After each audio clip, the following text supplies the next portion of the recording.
So thank you very much for the invitation. It's an honor for me to stay here in this room. So as an engineer, it's very exciting.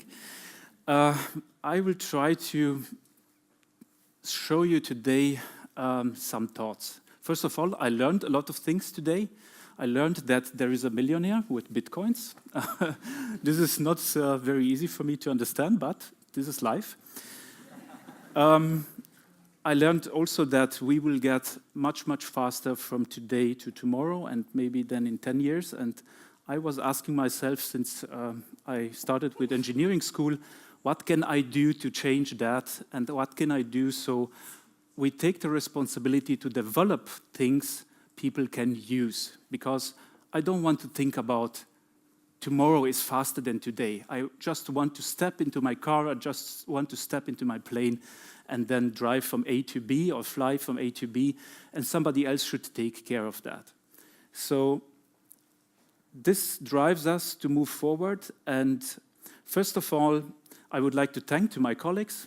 That's the important thing. 99% of the work is done by my colleagues, not by myself. This is important. And another motivation is for me how we deal with the environment. How can we deal with what we got from the beginning? I will not play with this. I don't know what is the delay time of this. Is there a change? Is there a chance to control my presentation or? Okay, let's try it in a team. Good. So first of all, Columbia Glacier, December 2000. Columbia Glacier, December 2016. That's 19 kilometers something missing there. So what I can say, I was there, I was looking at that, and that is sad. So even if we have cooling for the refrigerators, you cannot replace that. And this is 16 years. So this is one motivation, how to inhibit anthropogenic geoengineering, because that is what we are doing now. So we change definitely something in our environment, and I don't think we know what we will do for the future and what we have to expect for the future with this. Then there is another thing I would like to show here. I need a volunteer, and my colleague here, which is using Twitter, or I don't know what, I think you just volunteered. And I have to say in a second point, in Germany, we have beer. This is a Kasten Helles. In UK, there was not a chance to get a beer, so you have to stay with this, I don't know what this is, Schweppes, yeah. Please stand up.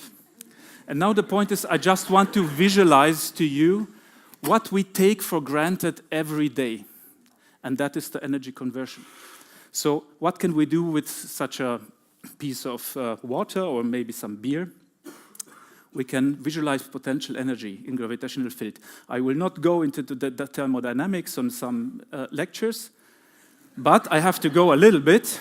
So the point is, what we generate when we do energy conversion is we generate heat, in the middle the one, and then we generate electrical or mechanical work. And now the point is I'm a professor at an university, so I have a chance to introduce a new unit. And this unit is now a beer unit or whatever it takes. In this case, it's this unit. And now I would like to ask you to just take this unit 5 times from the ground in this height. Just do that work for 5 times. 1, 2, yeah, 5. Yeah, let's say you have now 5 times. So you're starting getting hot, definitely, but you have done work. So thank you very much. This was something like a little bit of energy, yeah? Now, thank you very much. Yeah. Which is something like 200 joules. Unfortunately, you have seen the number. I took the plane from Stuttgart to London yesterday at night. It was really very cheap. It cost like, I don't know, like 40 euros one way, which is completely crazy. Now, what do you think? How many Bierkisteneinheiten I have to do to fly from Stuttgart to London, and we take it for granted. How often do I have to do this exercise just for one flight? You have seen a little bit the number, but I need just a number. Okay, so you have seen a number, really, it's something like 3.5 million times. So just for that flight, I have to do this exercise for 3.5 million times. How often do we have to do this in the world when we need the energy conversion just for aviation? You haven't not seen that number.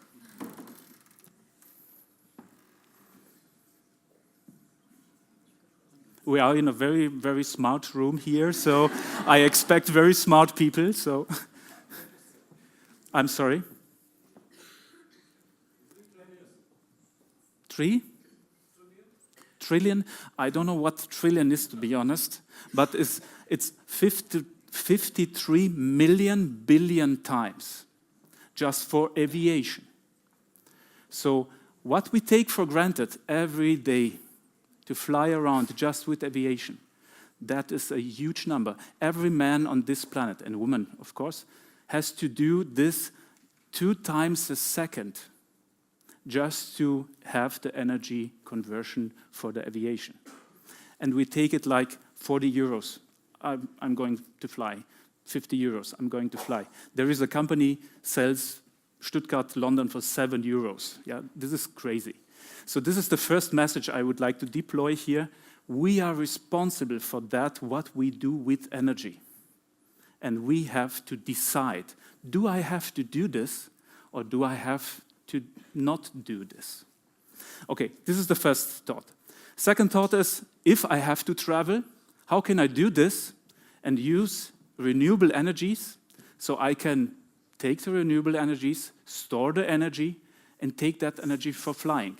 So there is a possibility. We take wind, we have electricity. From that electricity, we go to electrolyzers. We have hydrogen from water electrolyzer. And we store the hydrogen, and then we use that hydrogen for flying. So I will go deeply now how to use that hydrogen for these air taxis. And there is a very easy way. I will not go through this. The reaction is very simple. It's hydrogen plus oxygen from the air. It gets water and electrical energy and heat. There should be a video. Due to the time constraint, I will skip that. The important thing is there is no CO2 involved in this chain. So you are completely CO2 free, and the reaction is something around 80 degrees C, no NOx, so not nitrous oxide, no particles and things like this. So now the question is how to put this into an aircraft, because the fuel cells we know are big and heavy. First of all, you need a good fuel cell. And to be honest, by the way, the air blower, which we need for the oxygen from the air for these cells, is coming from UK.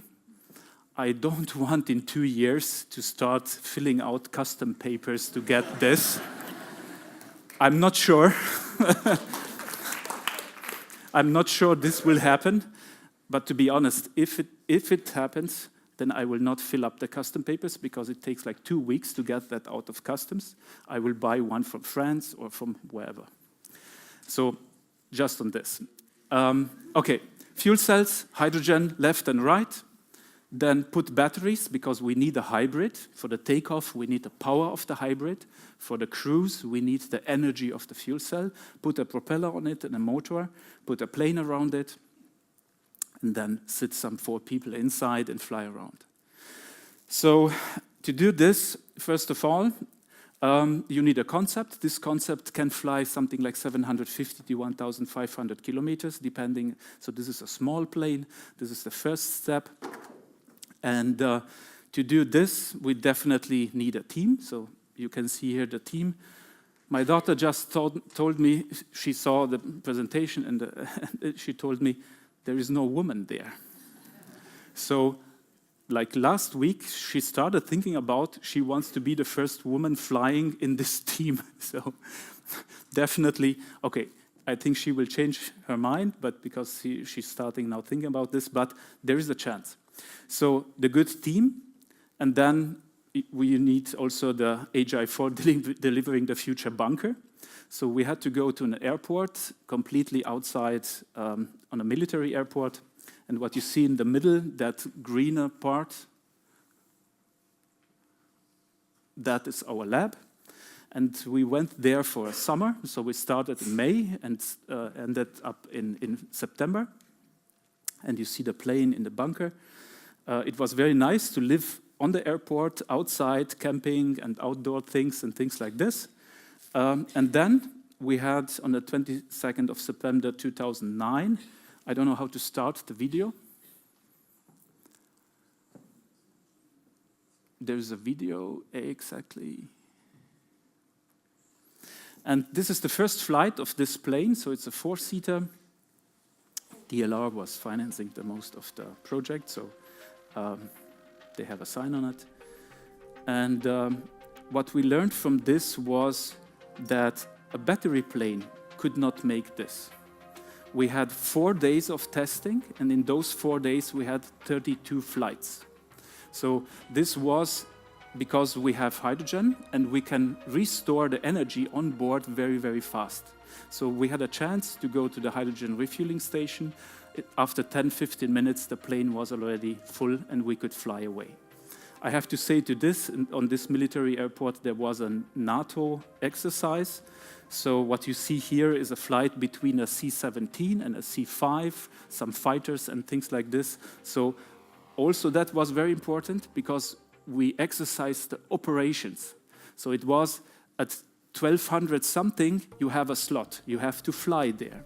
So it was very important to see how this technology behaves on day-by-day manner.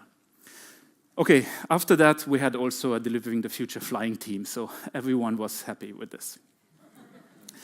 Important thing with this was also we made a demonstration at an international airport in Stuttgart, and we had to tell people, so people were standing on the airport, on the landing strip, and everyone was asking, when is the plane coming? And we had to tell people the plane is just started and it's taking off, and you can see it now. And here you can see why.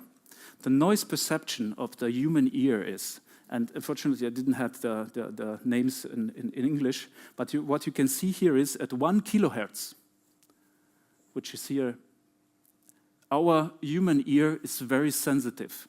Between 1 and 2 kilohertz, babies cry. So there we hear very, very well.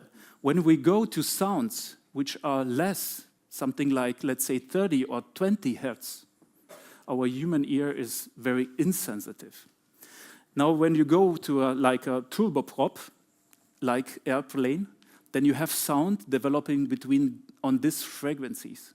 Our HY4 last year has frequencies here around 30 hertz, and the newer one, which will fly, developed 2017, will fly in September 2018, will have even lower sensitivities to human ear. So from this, we expect that we can fly not completely noiseless, but very low noise impact for people around small airports, and this is important.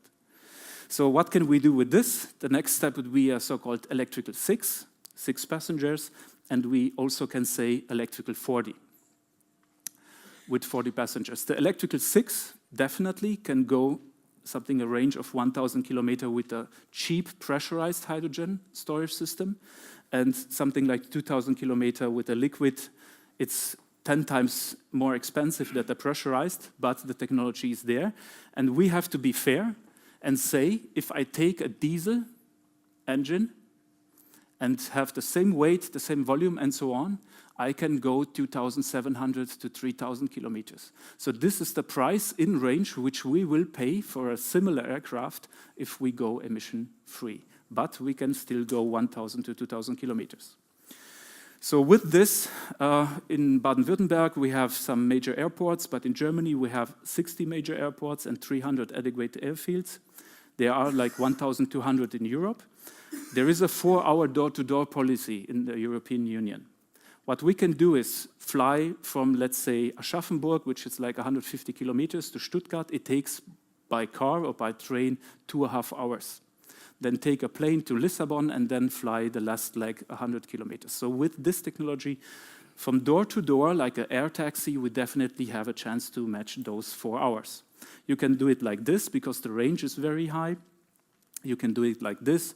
It depends on how many hydrogen stations you have for that commercial operation. The 40-seater, from our perspective, is the edge of the feasibility today. What I have seen in the last months on the bench and also looking at the data from HY4 flights is I'm convinced as an engineer this is feasible. It just depends on money and a little bit of time. So from our perspective, we can say this is definitely at the moment the edge of the feasibility. I'm not talking about flying from Tokyo to Frankfurt or from London to Los Angeles, but 2,000 kilometers, let's say like extended regional, it's definitely feasible. And where we see also business cases at the moment, if you drive by car from Stuttgart, where Porsche is located, I'm not doing advertisement from them. I have a very good friend working there for the development of electric cars. And he is driving from Stuttgart to Leipzig to Paderborn. That's development sites of Porsche. And it takes round trip 13 hours. So he is embarrassed of that. So if there is a chance to take a plane like this, emission-free, very low noise, you can fly in 3 hours. 3 hours in the plane, you can do that tour. So this is definitely something which can improve our mobility. Now the question is where to get this hydrogen from. So we hear there is surplus of energy installed, renewable energy installed, and we will use that. To be honest, that is a fairy tale. So that is a good idea. You can make business cases and things like this, but the question is how much energy is really there and will be there for things like this. And we have a chance to use that surplus energy with electrolyzers already in megawatt scale. So the technology is there.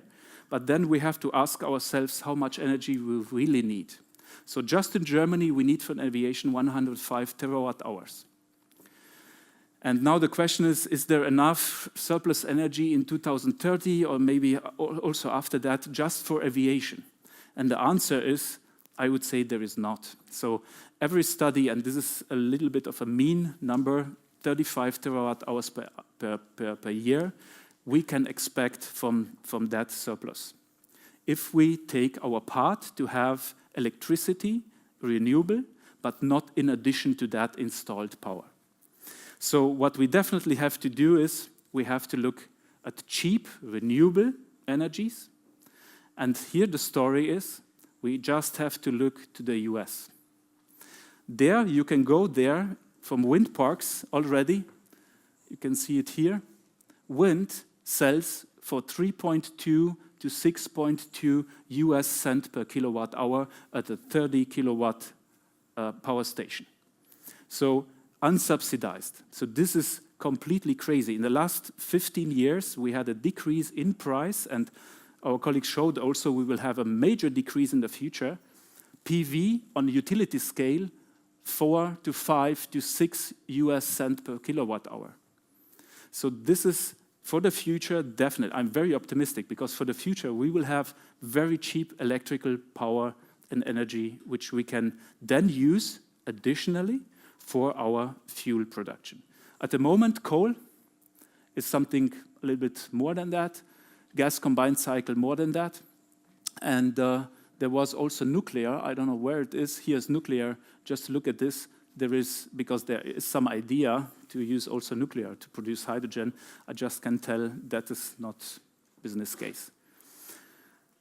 So what is this meaning for the fuel cost? So when we look a one-seater, so before we had the four-seater, we had a one-seater flying around 1,500 kilometers, a plane. That was not very efficient. The four-seater needs something like 400 grams of hydrogen per 100 kilometer to fly around.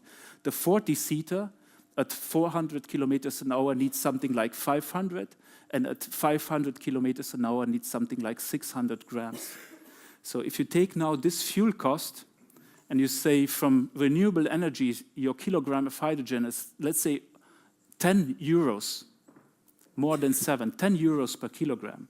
You can fly per per 100 kilometers for something like 4 to 5 euros. So this is the fuel cost. And you need operations, you need investments, you need and so on, depreciation and so on. But this makes me very optimistic because with this, we have a chance to fly for very less money. With this, I'm at the end of my presentation. One more thing. We have a chance, so we will build up a plane which will fly from a space in the western part of the Atlantic to the eastern part of the Atlantic. If someone is interested, so we have the money for that. We are not asking for money, we have the technology, but we would like to have partners who support us and bring this, how should I say, to life to show people that this is possible. This will begin very soon. Thank you.